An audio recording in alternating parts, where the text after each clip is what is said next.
Hello all, I hope you all are doing well. In this video, we are further going to discuss the motion. This topic includes a graphical analysis of motion.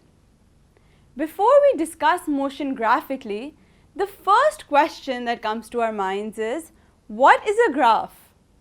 Well, a graph is a visual representation of different physical quantities. It tells you the information about the quantities and how they are related to each other. The physical quantities which are plotted on the graph paper are called variables. There are two types of quantities, dependent and independent quantities. Now the question is, what does independent and dependent quantity mean?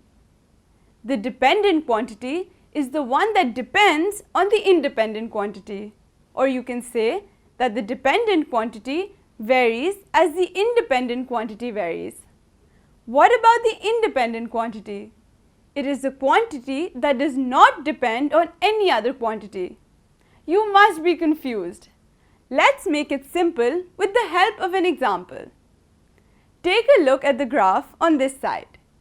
There are two different quantities placed on the graph. This is a graph between distance in miles and cab fare in dollars. The distance in miles is placed on x-axis and the cab fare is placed on y-axis.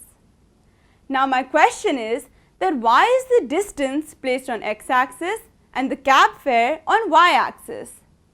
The answer is that we always take the independent quantity on x-axis and dependent quantity on y-axis.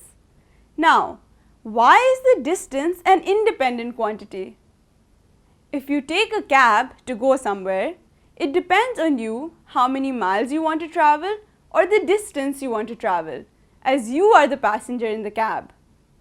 The cab fare is the dependent quantity, as the fare will vary as the distance varies.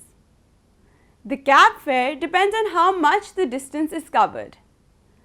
Distance is an independent quantity, and as you know that the cab fare depends on the distance that is covered by the passenger.